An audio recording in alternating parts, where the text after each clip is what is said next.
Set TV Production.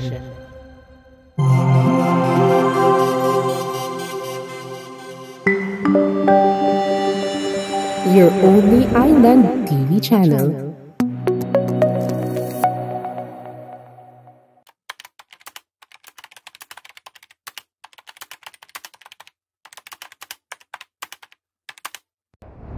Kanina na maganda yung paalala ni Ana sa atin bilang mga parents. Siguro hindi lang sa mom, no?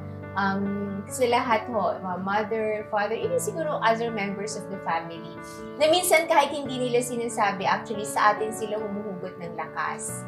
You know? So mahalaga ho na maging matatag ang bawat isa. Although hindi rin masama na paminsan-minsan na ipakita rin natin yung vulnerability natin. And I think, our children, I'm talking as a mother now, sometimes we underestimate our kids. Sometimes we underestimate their generation. Nakala natin di nila kaya, akala natin di nila maintindihan. Pero actually, mas sobra pa yung lawak ng kanilang pag-intindi at mas sobra ho yung lakas, no, na meron sila. Yan yung mga message ninyo sa mga kapwa ninyo dati, kapwa estudyante, and then of course sa kabataan na rin ng Isabela. Kapwa ko po kabataan na ipinaglalaban ng environmental advocacy, isa lang po ang masasabi ko at ito yung believe in yourself. When you believe in yourself, you will know your weaknesses, you will know your strength. So by that, masasabi no na ito ako. Ito yung kakayahan ko, ito yung kahinaan ko. And when you implement projects po, dyan nyo na ma-apply. Kumbaga, if you truly understand yourself, and by that, hindi po talaga kayo mahihirapan na intindihin yung iba pang problema. Hindi nyo po mahihirapan intindihin yung ibang tao. So, before you believe to other people, believe in yourself first. Before you trust other people, trust yourself first. So, by that, know yourself. Get to know yourself better. Personally po, dapat alam natin po kung yung straight yung goal natin agad. Then maging self-wise po tayo, kilalanin po natin yung sarili natin, kung ano yung gusto natin, saan tayo patungo after.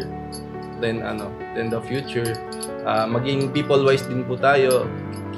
Kasi naniniwala din po ako kung sino yung kasama mo, maging ganun ka rin po in the future.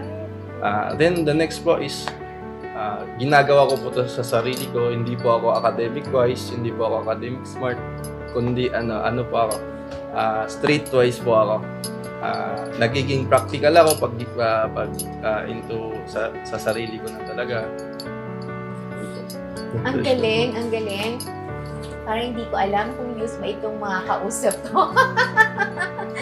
Hindi nakabase sa edad ang sino mang nangangarap na maabot ang tagumpay. Sa ating mga panauhin ngayon, kitang-kita ang angking talino at lakas ng loob na magampanan ang mga responsibilidad na nakaatang sa kanilang mga balikat. Naway maging inspirasyon ang kanilang kwento sa ating mga kabataan na hanggat may pangarap at lakipan ng sipag at tiyaga, tiyak may mabuting kahihinatnan ang lahat.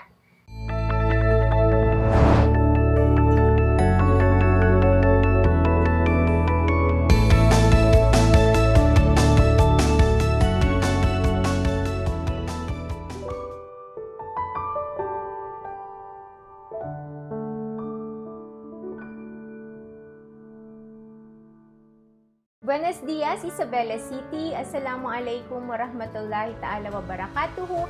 Mabungahong adlaw, Basilan.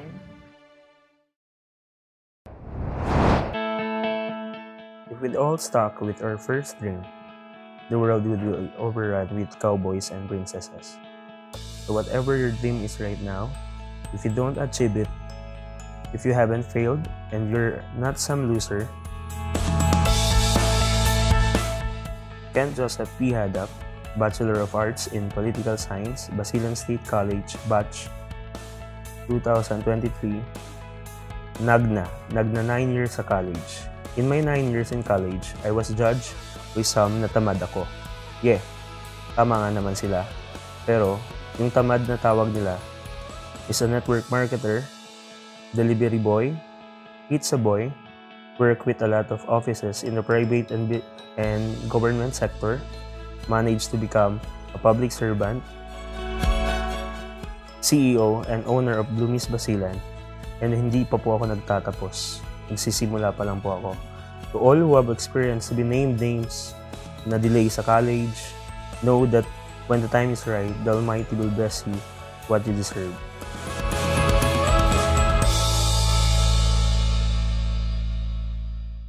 Ako po si Evelyn Ramos Hadji. Samahan niyo ako at alamin ang munti kong kwento. Hello, Isa TV. Nag-graduate po ako noong June 1 sa Basilan State College sa kursong BSF Major in Filipino. Ako'y 47 years old na, may 8 anak, ngunit ikinalulungkot kong sabihin na matay po yung isa. May 2 na rin po akong apo. Taong 1993 po, nag-graduate ako sa high school as class valedictorian at dahil sa di inaasahang pangyayari, nakapag-asawa ng maaga kaya di ko na naituloy ang aking pag-aaral. Isang taon lang po ako nag-college dahil nabuntis na naman ako sa pangalawang anak namin na wala na yung gana ko na ituloy ko pa ang aking pag-aaral.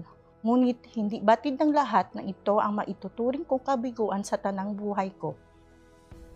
Nagsikap para makapag-aral ang mga anak dahil sa paglipas ng mga panahon, mas dumadami ang mga anak namin.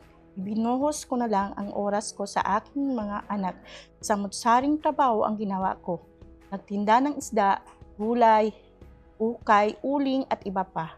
Naranasan ko ring magkaingin na sa pagkaalala ko parang 1 metro na lang ang layo abot ko na ang langit sa Hill 400 na matatagpuan sa Barangay Kapayawan. Nagplano rin akong umabroad, hindi lang 1 beses, 3 beses pa.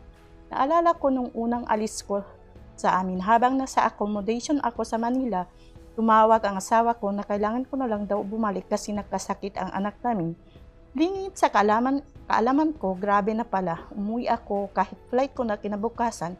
Tumakas lang ako sa agency pero pagdating ko dito sa Basilan, parang lantang gulay na ang anak ko. Dinala sa ospital ngunit pagkalipas ng 6 na araw, binawian siya ng buhay. Ngunit taong 2019, nabuhayan ako ng loob. Tumawag yung isa kong anak sa Manila at ang sabi, "Mang, pumunta ka sa Basilan State College. Ongoing na ang entrance exam." Yun pala, patapos na ang quota. Nakapasa sa entrance exam. Tapos nung interview, hindi ko napigilang umiyak dahil hindi ko inasahan na makabalik ako dito sa Basilan State College dahil ang 2 kong anak ay nag-aaral sa Alano as midwifery. Dito ko talaga naranasan ang lakas ng kabog ng puso ko. Buti na lang hindi ako nahimatay. Kabadong-kabado po ako kahit inuubo at hindi masyadong lumalabas ang boses. Sinagot ko naman ang mga tanong sa abot ng aking makakaya.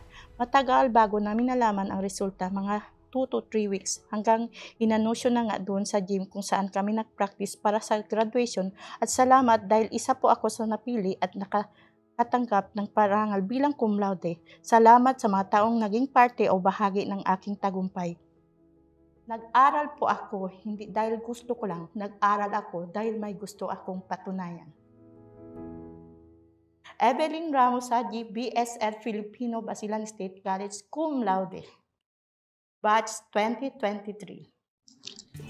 Ako nga pala si Geraldi Cuarto Cruz. Samahan niyo po ako at alamin ang munti ko pong kwento. Adventistang hindi nakapagdalo sa araw ng pagtatapos noong senior high school dahil Sabado ang naging schedule nito ay nakapagtapos sa kolehiyo bilang nangunguna sa Latin Honors. Naalala ko pa noon, hindi ako nakapagdalo sa aming graduation ceremony noong senior high school dahil ito ay naka-schedule ng Sabado. Ganoon na lamang ang aking kalungkutan dahil nais kong makasama ang aking mga kaklase sa huling araw ng semestre, ngunit mas pinili kong unahin ang Diyos. I firmly believe that medals, certificates, trophies, recognition, and titles are all temporary in this world, but the rewards in heaven are all eternal. Kaya ganoon na lamang ang pagpipili ko sa Diyos sa kabila ng pangunguna ko sa Accountancy, Business and Management class of 2019 na may karangalang with high honors Institutional Leadership Award at Language and Communication Award. There were no regrets of making and choosing God first. Even those awards were not placed on my neck, but I even get happy because I know that I press God's lips with happiness by obeying His law. As a Seventh-day Adventist student in a non-Adventist institution is very, very difficult. My faith has been tested several times, but I fought and stood for it. I can still remember when I entered the phase of tertiary level, I took and passed the college entrance test and interview education degree in Basilan State College, but the teaching aptitude test is scheduled Saturday. I knew that my struggle has just begun, but I requested for a special day and it was granted. I really felt that God never abandoned me.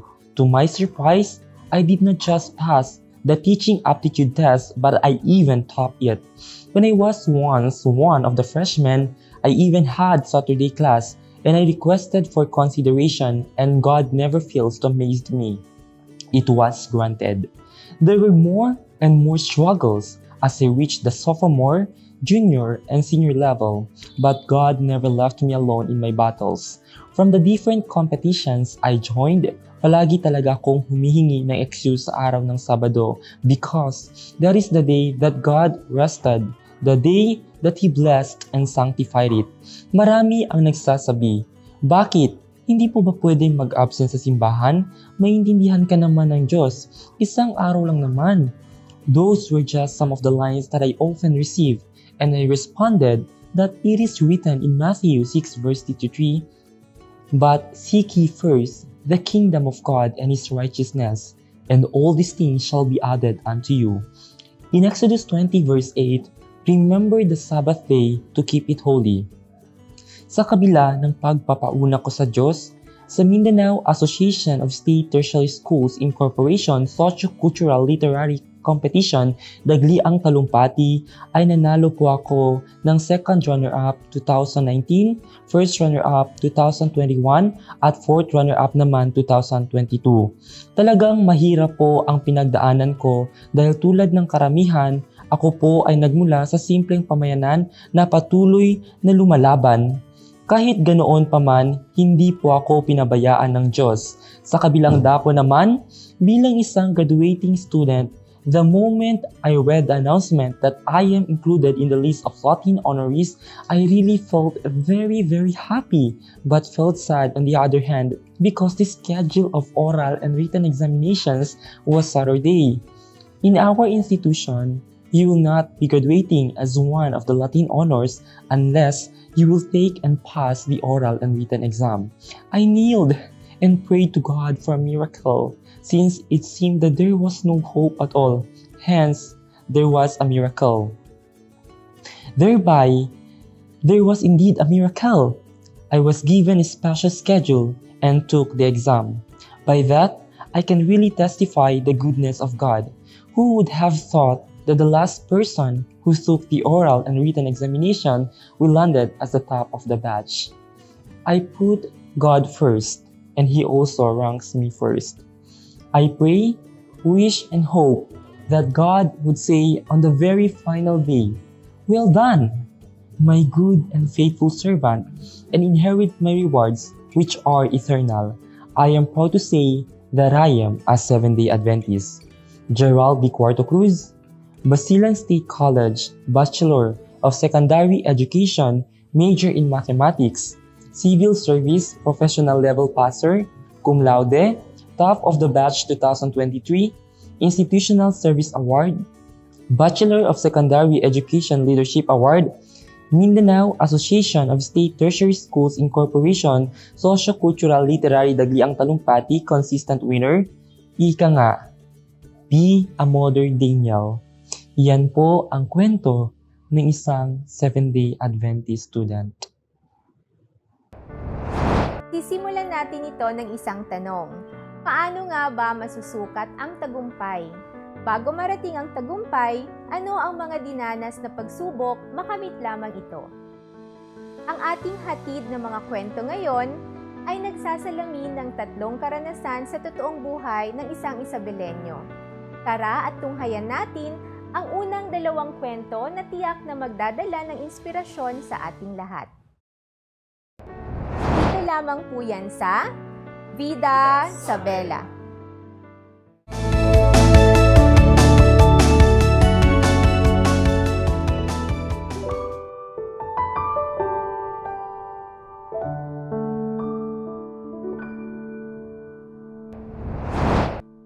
Ayan, so andito po tayo sa isa na namang masayang kwentuhan. Kasama po natin si Kent, si Evelyn, at si Gerald. Hello! Una-una, congratulations sa inyo kasi mga fresh graduates po ito sila, no? Parang ayoko nang isipin kailan ako graduate kasi ang tagal-tagal na nun. Pero si Ma'am Evelyn, di ba? Halos ka-age ko, no? So, mas matanda na 1 taon. Ayan. Huwag na natin sabihin ilang taon tayo. Ayan po. So, actually ho, itong mga guests natin, nagkaroon ng pakulo ang ating City Information Office, ang ISA TV, no, na nag-invite tayo ng mga graduating, no, na may feeling nila ay pwedeng maging inspirasyon yung kanilang kwento. So, merong 5,802 na entries. At ako po mismo ang nagbasa ng entries at pumili ho tayo ng 3. Hindi naman winners, no? Lahat naman winners, no? Pero for us, parang yung kwento nila ang talagang nagsasalamin sa buhay ng mga Isabelenyo, ng mga estudyante, no, na at the end of the day, alhamdulillah, nagpapasalamat tayo, no? And we're happy for them and we're really cheering for them kasi nalagpasan po nila yung mga naging pagsubok sa buhay nila and successfully finished, no, yung kanilang kolehiyo. So, ayan. Simulan natin, syempre, ladies first, no? Kay Ma'am Evelyn. Si Ma'am Evelyn ay 22 years old, di ba? May ilang anak? 8 po. 8.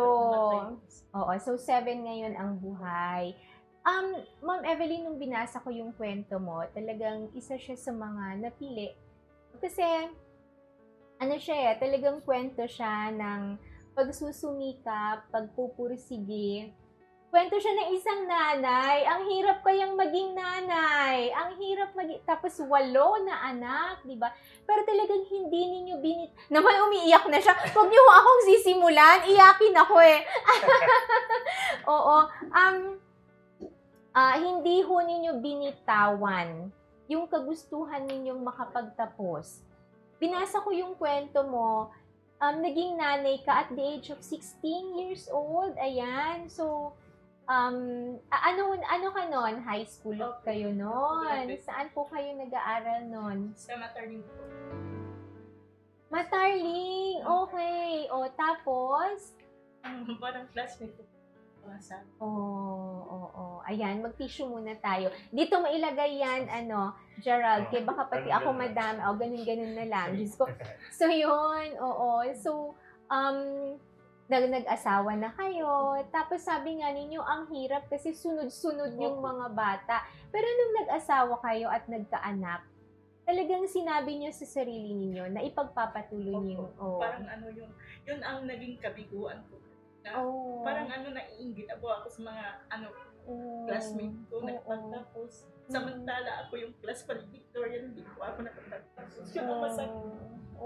So, yun, class valedictorian si Ma'am Evelyn, di ba?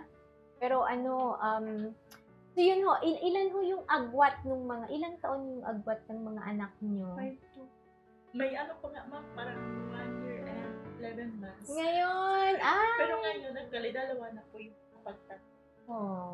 Sila na yung nagpaaral sa akin actually po. Ang galing!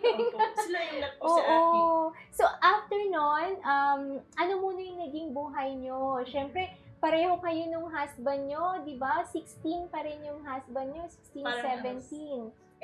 18 siya. So, paano ninyo binuhay yung pamilya ninyo? Actually, nung time na yung nagsama kami, puro po doon sa Oo. sa Kapayawan. Dito po kami nag-start na sa may kampo na po, nagbebenta po kami ng saging, parang sa sidewalk lang po. Tapos pag 2 taon na yun siguro yung panganay, umuwi na din kami sa Lumbang, doon na Sa Lumbang. Opo, ginawa, naranasan po kung magkaingin po. Magkaingin. Opo, tapos nung nagkaroon ng konting Ayan, so umuwi po kayo sa Lumbang. Doon na kayo parang nagtinda ng maliit na tindahan po, nagbenta ng isda po. Galing, ang galing. Ang uling ng ukay, parang ganun. Tapos, Kayo ng husband nyo. Opo. Okay. Pumupunta kami sa Malusog. Tapos, sumasakay ako sa likod niya. Ako yung tagbigay ng kung may bumibili po sa daan. Ako yung taga-abot. Opo. Ganun yung ginagawa ko. Yung parang may karo-karo na dalawang anong binibenta niyo noon? Isda po. Saan niyo kinukuha yung isda? Binibili po namin sa Malusog. Ang galing. Tapos naranasan ko sana, nag-attend ako ng umabroad po. Oo. 3 times po. Pero nung first nga na, ayun, yun nabasa ko sa kwento mo yun. Pa-abroad ka na that time, nasa Manila ka na. Nagkasakit yung anak mo. Ilang taon po siya? 7 po. Ah. Pero pag uwi ko dito, days lang po ako naman. Naabutan ko. Opo. Kasi okay lang ba tanungin? Ano yung naging sakit? Pang ilang anak niyo siya? Dami ko na karanasan. Oo nga. Pero sa ngayon po, nung nag-aral po ako, 3 kami nag-aral sa college. Sabay-sabay, pati mga anak mo. Kaklase mo sila, hindi naman. Iba-ibang course po. Oo, sige, itutuloy natin yan. Dito naman tayo kay Sir Gerald. O diba, talaga ang formal ni Sir. Ayan. When I was reading your story, nakita ko na Seventh-day Adventist ka. Nakarelate ako kasi yung aking EA dito, si Ma'am Leleg, talagang Seventh-day Adventist din siya. And hinahangaan ko yung kanyang loyalty and faith and parang even as a Muslim, no, kasi kami din talaga, pero nakikitaan mo talaga iba, no? Talagang if you say Saturday, that's really, sacred day talaga. And nabasa ko nga doon sa iyong kwento, you even missed your graduation kasi it was scheduled on a Saturday. Oh, so anong feeling nun? Parang multi-awarded ka pa naman. Ayan. The moment na scheduled ko Saturday mission, napakasakit po. Kasi 6 years journey as a high school. Beses naman yung mangyayari. And then it happened that the Saturday schedule, so it is something that you need to choose between 2 things. It's either to choose God or to choose graduation. But still, mas pinili ko pa talaga ang Diyos. Napakasakit ko talaga na hindi ma-attend or makadalo po sa graduation. Like po sa mga awards, like nangunguna ka po sa accountancy, business and management class, at makakatanggap ka po ng different awards, pero hindi ko naging basehan para pumunta pa ako sa graduation. Instead, ang naging basehan ko, it's about God because He can give us eternal awards and awards po sa heaven. Ang galing. I mean, for a young man like you, no, na talagang, doon ako na-amaze yung, kasi nung pag-uusapan din namin ni Ma'am Leleg to, no, minsan, yung mga estudyante, halimbawa, syempre may klase on Saturdays. Ngayon kasi, kami po nung panahon namin, hindi pa uso yung mga ganyan na may mga Saturday classes, Monday to Friday lang, di ba? So, ang hirap sigurong magbalanse noon, no? Tapos, ako nung binabasa ko yung kwento mo, like kami, hindi rin talaga maiwasan na merong activities and events on Saturday. Siguro, parang, we should also think, no, na tayo ba na normal sa society, na i-accommodate din talaga yung religious beliefs ng iba. Parang it is an effort and you need to have talagang conscious na effort na. Actually, natatawa ako kasi kanina lang, mag-aano lang ako, magkukwento rin lang ako kasi birthday ng daughter ko.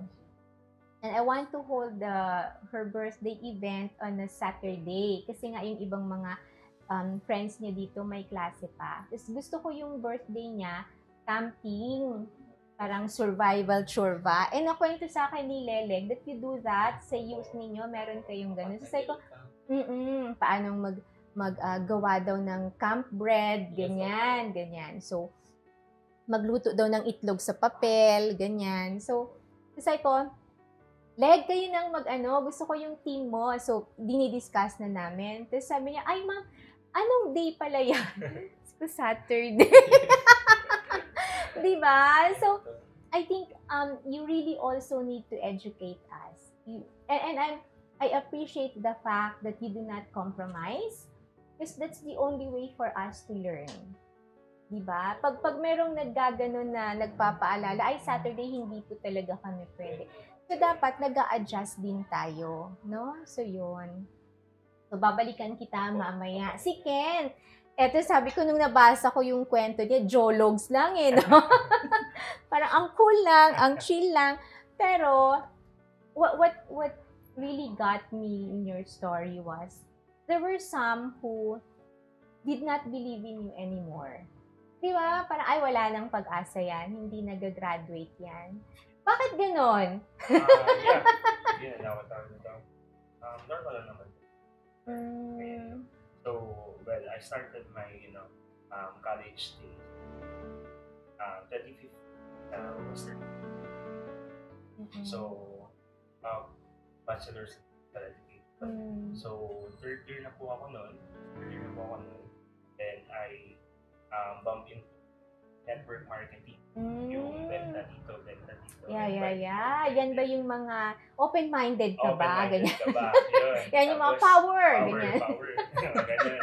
Tapos, ay, naranasan ko yan. But that's another story. When I'm doing network marketing, then I started also selling houses, cars, for a living. Legal naman? Yeah. Okay. But I do have friends and mga, friends na brokers, then they can sell anything. So, they let me na magbenta. So, gifted ka talaga sa negosyo. Okay. So, yun. Then, nag-earn ako. Then, ayaw ko na mag-aaral.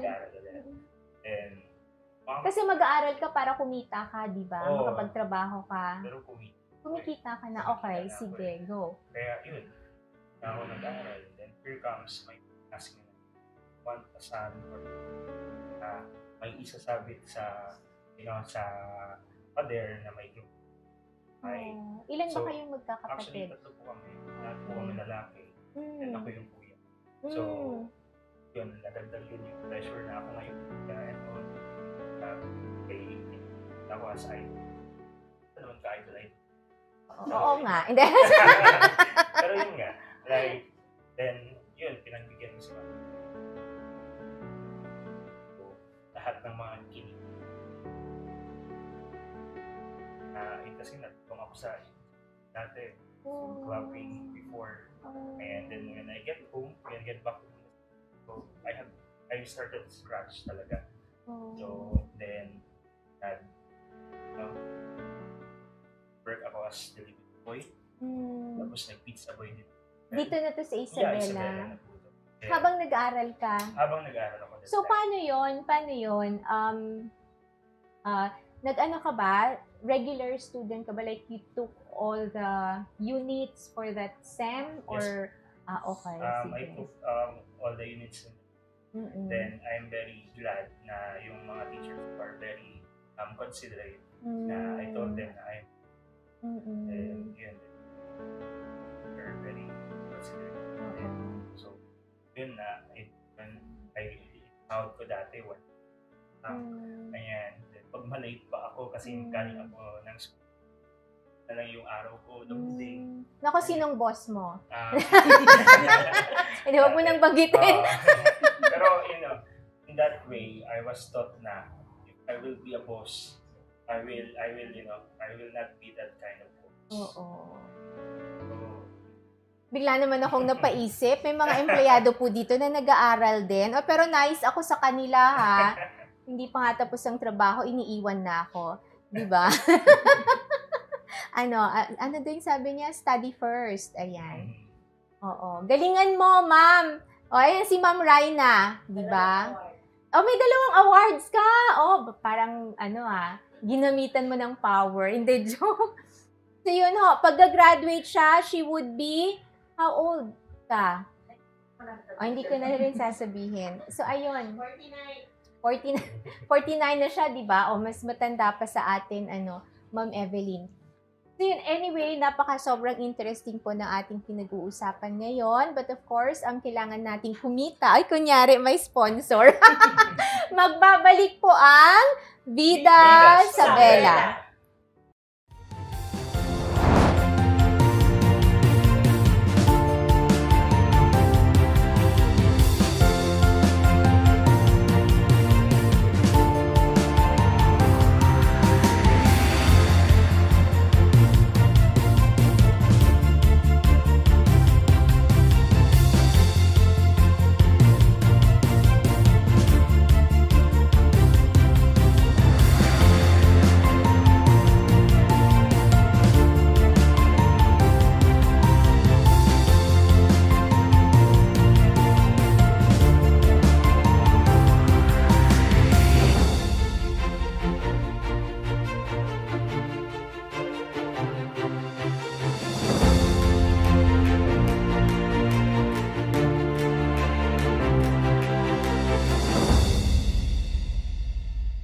Skin problems ka ba o gusto mo bang pumayat? Gusto mo bang kumita? May solusyon dyan mga sis. Tara na sa MCQ Beauty Products, numero 1 beauty products distributor sa buong Basilan. Iba't ibang pampaganda, pampaputi at pampasexing produkto ang nakabang para sa iyo. Presyong abot kaya ng bulsa at pwede ka pang kumita. Kahit ano pa ang hinihintay nyo, tara na sa MCQ Beauty Products dahil gaganda ka na, kikita ka pa. DG Prints, we print, you wear. We offer customized uniform, PE uniform, teacher's uniform, full sublimation, sports jersey, polo shirts, t-shirts. DG Prints, we print, you wear. We are located at San Rafael Barangay, Isabela City, Basilan. Call us at 0966-3259-481. Ako si Lira, isang high school graduate at incoming senior high school student. At dito magsisimula ang aking pangarap. Anak, wala tayong pangmatrikula. Pero Papa, worry no more. So Corban, no enrollment fees required.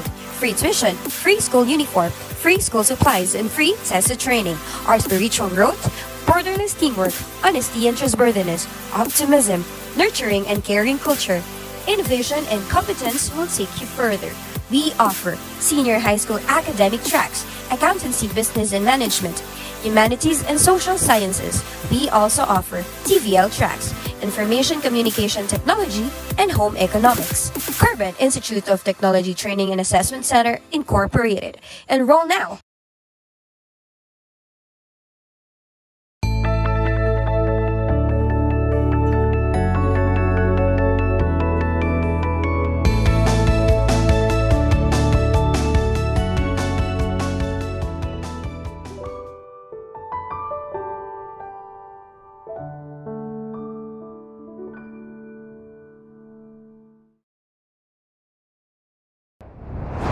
Nagbabalik po tayo dito sa Vida sa Bella.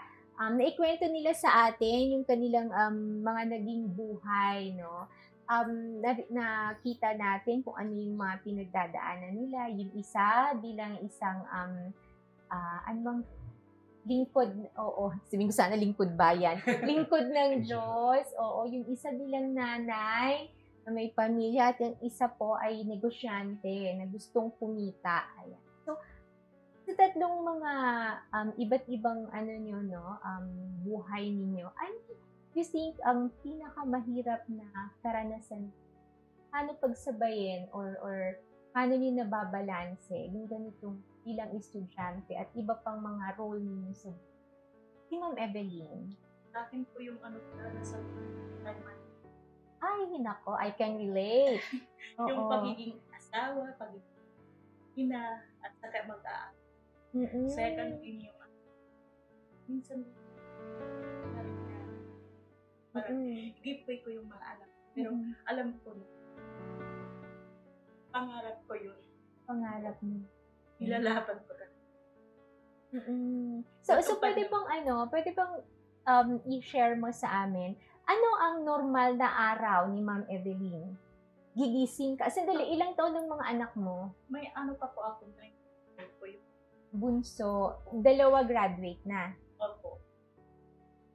Okay. Tapos, ang pangatlo? 2 po yung college. Tapos may 2 pa po ako junior high. Bale, 6 po kami nag-aaral. Asawa ko lang po ang hindi nag-aaral. So, sige nga. Anong oras ka nagigising? Parang, minsan po parang 2 hours lang ako natutulog. Kasi ako yung luto. Okay. Tapos, mahirap na maging Kaya anong oras po kayo gumigising? No, lalo na po pag 4 o'clock po. 4 o'clock. So, pagising nyo ng 4 o'clock, magluluto kayo. Tapos, ng breakfast. Opo. Baon pa. Baon lunch. Siguro, ako lang siguro yung challenge na nakapagbaon sa dahon ng saging. Ah. Kasi anin kami kung minsan hindi nalalabhan yung Tupperware. Tapos, kaysa naman basa, madaling mapanis. Correct. Marami lang ng dahon doon. Pero masarap ha. Opo. Lalo na pag nilagay mo yung kanin na mainit pa, so naa-absorb niya yung lasa ng amoy ng dahon. Ang sarap. So gano'n, gigising kayo, magluluto kayo ng breakfast at baon, tapos parang doon yung gigisingin pa yung mga anak. Ang hirap gisingin ng mga anak. Opo, kasi lalo na ang bunso. Opo, tapos pag walang pasok po, sama-sama kami na pumupunta sa kumahan. Nagtatapping kayo ng goma? Opo, pag walang pasok. Iba po sa amin, parang lang po kami ng favorite. So, dahil sabay-sabay kayong pupunta sa school. Ibang school. 3 lang kami dito sa Tapos pag uwi, kanya-kanyang uwi na. Pag uwi mo sa bahay, magluluto ka pa. Maglalaba ka pa. Gagawa ka pa ng homework. Lalo na po, yung Oo, kasi education ka, no? Major in Filipino. Gagawa ng lesson plan. Minsan, wala akong choice na ako lang talaga, parang sa akin na lang. Kasi mahirap doon sa amin, walang signal po. Hindi ako makapag-reach. Paano? Ako na lang talaga ang butok. Sa sarili ko na lang talaga. Ay, syempre, valedictorian naman kayo. Nagamit ang pagiging matalino. Mayor yung po. Kasi, karanasan, syempre, traditional mo. Lahat po ng lesson plan. Kasi hindi ko naranasan kasi yung IT. Kasi nung nag-IT era kami, walang hindi face-to-face. Hindi face-to-face.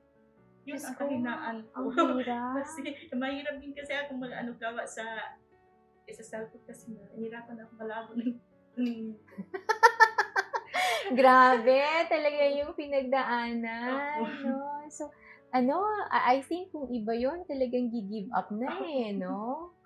Ay, nako, thank you. Sige, dito tayo kay Gerald naman. Anong pinaka-challenging na nangyari sa'yo? Maliban doon sa hindi ka nag-attend na ng graduation. Actually po, may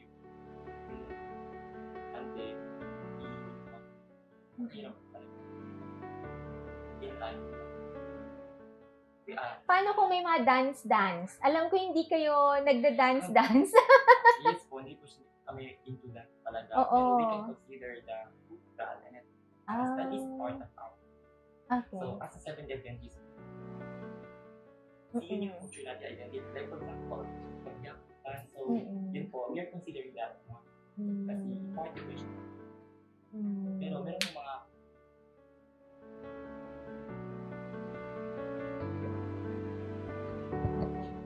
So, ano nga ang pinaka-challenge? Opo. Meron ka bang naaalala? Ayun po, sobrang dami po eh. Ako po, bilang isang estudyante, naka-challenge part ko talaga. Pagdating na, So, in the advent of pandemic talaga, here in Basilan particular po, napakahirap nga eh. Lalo na kailangan namin ng blended learning, modular and all that. Kasi student, kailangan namin lakas sa physical. So ako, bilang estudyante, lumalabas ako sa gabi. Like mga 6 to 10 p.m. pupunta ko para makakuha ng internet. Kapag may online class din kami, humanap ako ng lugar. Tumatakbo ako kasama ko sa boarding house niya na may malakas sa signal. And I'm so thankful naman kasi... Gusto mong pangalanan tong friend mong to? Kung pwede. Sure. I would like to thank Anthony Lugiano. He's so kind. Kasi he accommodates us and we survived. And actually, we graduated on time. Yes po. And then, ang isa rin po na nasaktan po ako na, I mean, very challenging po talaga is Saturday po talaga. As in, especially po nung in-announce po na, we're included in the list of Latin honorees. And then, not we need to take the oral and written on. But it was scheduled Saturday. And then naman po, Saturday. So, ang ginawa ko po, higay pa parang siya memorandum at letter para ma-recognize ko na I am 70 Adventist. And we 70 Adventist observe that the Saturday holy, and that is the day na we are glorifying and praising. And then, actually, binigyan po nila ko ng schedule. And I'm so very Alhamdulillah. God is so good and God is so great po. Binigyan po ng schedule. And then, ako yung pinaka-last po na nag-take na we are 41 candidates. And I am the last one po talaga na binigyan nila ng special schedule. And I'm so very grateful. And I've never thought po na that last person will land number 1. Yes! And I'm really praising God kasi umiyak po talaga ako nung nalaman ko na Saturday. Diba naiiyak ako? Umiyak po talaga ako. I really cried. Sabi ko, sa dami ng pinagdaanan ko, Saturday class, exam Saturday, and then oral and written. Sabi ko, my 4 years journey was not easy, and my 6 years, nung high school ako na nag-aaral ako, very easy na hindi lang attend sa graduation. Tapos na Saturday class, it's up na i-drop mo o ipaglalaban mo yung Diyos. So, I really need to stand sa Diyos. I really need to choose God without compromising my Sabbath. Ganun. And then, here comes, and I'm so very grateful na hindi po talaga ako iniwan ng Diyos. Hindi po talaga ako iniwan ng Diyos. And all I can really say that in my battles, sa mga challenging na pangyayari kong ingon, God there. And God is my witness. God has been and will always be my witness po. Mga grabing paghihirap na napagdaanan ko po. Diba? Sobra. Ayan. So, ito yung parang lagi kong sinasabi, no? Regardless ng kung anong religion ang pinaniniwalaan at sinusundan mo. Like, miracles like this would really make you, strengthen your faith and, yung post ko kanina sa Facebook. Like, we are, our purpose here is not to succeed. Our purpose is to do what is right. And then, yung success susunod dun eh. Diba? Ang daming, halimbawa kami, politicians kami. Like, we are in government and every day, you are faced with challenges of gagawin ko ba ito ng tama? Diba? Or, pag ginawa ko ito, mawawala ang boto sa akin. Diba? Or yung popularity ko, or yung mga ganon. But you always strive to do what is right and ipasa Diyos mo na lang. Diba? Ang importante, alam mo na tama. Or at least, alam mong you struggled to do what is right. So, sobrang powerful ng kwento mo. Sobrang ang ganda-ganda. Thank you so much, Kira. And actually, masakit that hindi ka po nila inintindi. That some of the people will be able to understand you. Yes. Some people will judge you. Lagi nasasabi sa akin, isang araw lang naman. Oo, sasabihin na, maiintindihan naman ng Diyos yan. Diba? Ganun talaga. Nako, may makilala ako dyan. Opo, lagi ko talaga sinasabi. Understanding naman yung Diyos. Oo. Lagi ko talaga sinasabi na we really need to to understand the shoe of one person. Kailangan po natin need to give respect. Totoo. I mean, oo naman, di ba? God is most merciful and most forgiving and kumbaga, nababasa niya aning nasa puso natin. Pero kanya-kanya kasi tayo ng paniniwala. And sa inyo, kung ang Saturday really is for you, di ba? Huwag nating i-compromise yun. At huwag natin silang sabihan na okay lang yan, di ba? So, ayan. Ba't niyo ako inaabutan ng tissue? Ay, yung mascara ko. Sige. So, yun. Huwag nila ako i-close up. Ayun. Dito naman tayo ngayon kay Kent. O, ikaw, ano naman ang pinaka-challenging? Siguro, how to deal yung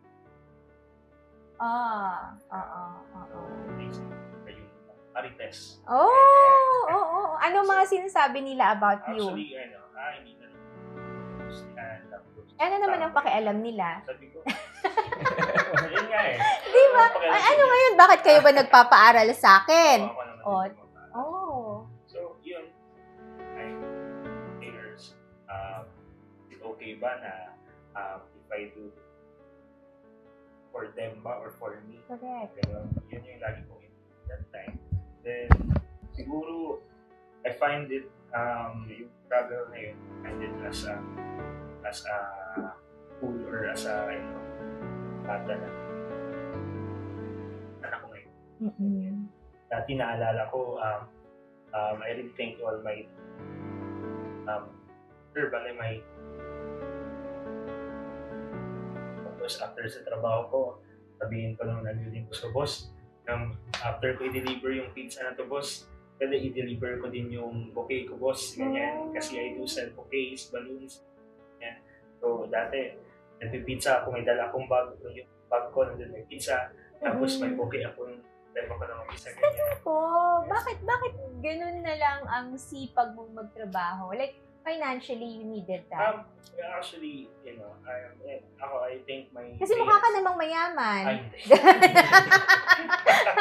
hindi naman mayor. Like, well, my parents, pinagpapin naman din ako ng ito. I am well provided talaga. Naks naman! Isa naman sa... Kaya nga sabi ko, di ba? Oo, malusog. Eh, sabi ko malusog. Well provided na po. Like, my mom and my papa. Si mama, housewife. Pero, sakit siya. So, tinutulungan ko din si papa permanently. And kung yun din, hindi ako makabigay sa income ko. So, sa mga kapatid ko na nag-aaral din sa nag-aaral din. So, sila yung nasa WIMSU ngayon? Yung kapatid ko yung second sa akin, industrial engineering sa WIMSU. Okay. So, siya nag-WIMSU. Claret, nag-aaral. So, kapilip. So, siguro, kung bakit ko ito siya ginagawa, kasi parang I don't want to settle. And I know na I'm destined.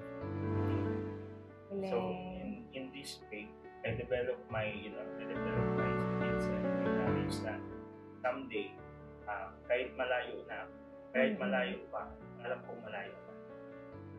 Okay. Kahit malayo pa, alam mong malayo na. Ang galing. Oo. Ang galing. Kapitbahay, may witness. Oo.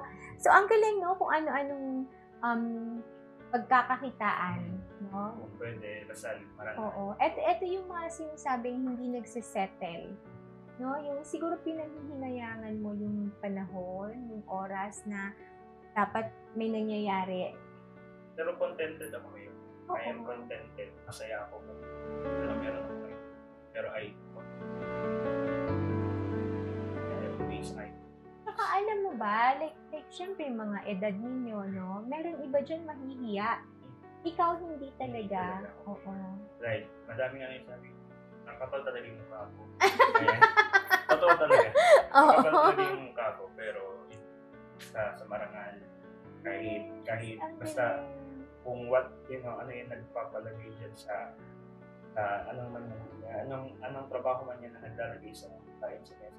Ang ganda. Kasi I will discuss someday, if I become a father, if I become a husband, alam ko magiging proud yung family. Yung anak ko, yung tatay nila, yung husband nila. Ay, nako, sana all, di ba? Parang, oo. Sana ganun magiging asawa mo. Ayan, no, grabe, ang ganda. Thank you at napili ninyo sila bilang mga guests natin. Mamaya itatanong ko sa inyo kung anong mensahe ninyo dun sa mga tumulong sa inyo dito sa journey na to. And of course, anong mensahe ninyo sa mga estudyante na katulad ninyo na hanggang ngayon sa susunod na opening ng mga classes, patuloy pa rin ang pagsisikap. Sa pagbabalik po yan ng Bida sa Bella.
Ayun, as I was saying, grabe yung makikita mo yung miracle talaga na sinasagot ng Diyos yung mga panalangin mo. So, ako, ang galing-galing. Ako, Mayor, I have nothing to lose. And it's either I win or I learn.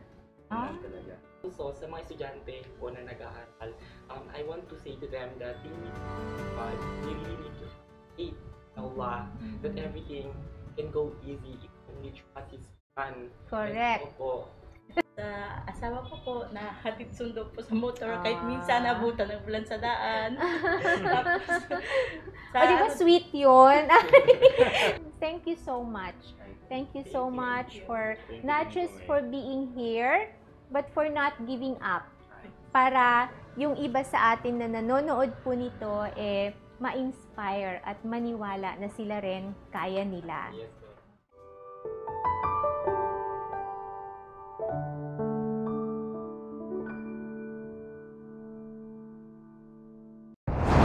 Ako si Lira, isang high school graduate at incoming senior high school student. At dito magsisimula ang aking pangarap. Anak, wala tayong pangmatrikula. Pero Papa, worry no more. So Corban, no enrollment fees required. Free tuition, free school uniform, free school supplies, and free tested training. Our spiritual growth, borderless teamwork, honesty and trustworthiness, optimism, nurturing and caring culture, innovation and competence will take you further. We offer senior high school academic tracks, accountancy, business and management, humanities and social sciences. We also offer TVL tracks, information communication technology, and home economics. Corban Institute of Technology Training and Assessment Center Incorporated. Enroll now. May skin problems ka ba o gusto mo bang pumayat? Gusto mo bang kumita? May solusyon dyan mga sis. Tara na sa MCQ Beauty Products, numero 1 beauty products distributor sa buong Basilan. Iba't ibang pampaganda, pampaputi at pampasexing produkto ang nakabang para sa iyo. Presyong abot kaya ng bulsa at pwede ka pang kumita. Kahit ano pa ang hinihintay nyo, tara na sa MCQ Beauty Products dahil gaganda ka na, kikita ka pa. DG Prints, we print, you wear. We offer customized uniform, PE uniform, teacher's uniform, full sublimation, sports jersey, polo shirts, t-shirts, DG Prints. We print, you wear. We are located at San Rafael Barangay, Isabela City, Basilan. Call us at 0966-3259-481.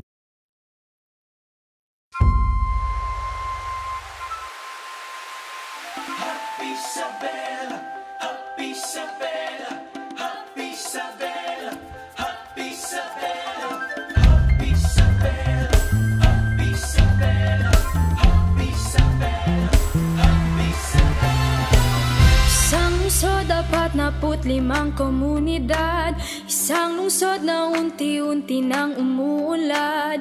Pinagbuklod mga nagkakaisang mamamayan, pantay-pantay Kristiyano o Muslim ka man. Noong lugar na kinatatakutan, ngayon unti-unting hinahanga. Anumang larangan kayang makipagsabayan, iyan ang lungsod ng Isabela.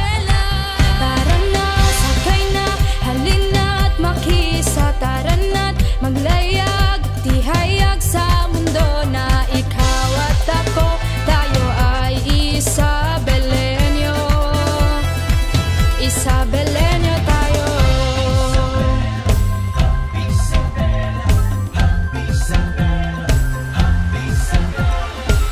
Sa kaya na pa Isabela, na magurong kaluhayan, kitang tanan magkahiusa, para na bueno we happy Isabela. Together let's sail with love and unity, together as one with peace amidst diversity. Lungsod na pinagpala at malwalhati, ang masagan at makabagong Isabela. Tara na, sakay na, halina't makisa, tara na't maglayag, tihayag sa mundo na ikaw at ako, tayo ay Isabelenyo. Tara na, sakay na, halina't makisa, tara na't maglayag, tihayag sa mundo na ikaw at ako, tayo ay Isabelenyo. Isabelenyo tayo. Together let's sail with love and unity, together as one with peace amidst diversity. Lungsod na pinagpala at malwalhati, ang masagan at makabagong Isabela.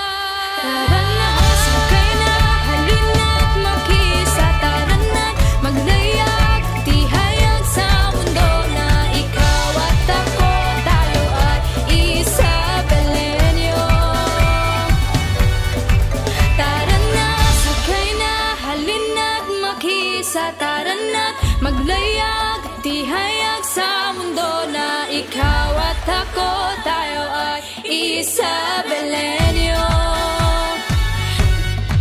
Tara na, sakay na, halina't makisa, tara na't maglayag, tihayag sa mundo na ikaw at ako, tayo ay Isabelenyo. Isabelenyo tayo.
bayaran ang mga serbisyo, ang mga sakripisyo. Journey ninyo. And of course, ano daw? Sisimulan natin ito ng isang tanong. Paano nga ba masusukat ang tagumpay? Bilis. Ay, nagsasalamin na!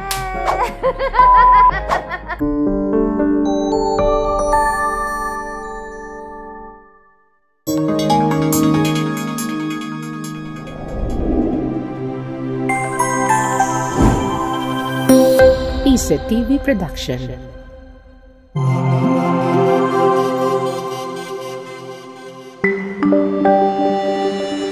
Your only island TV channel.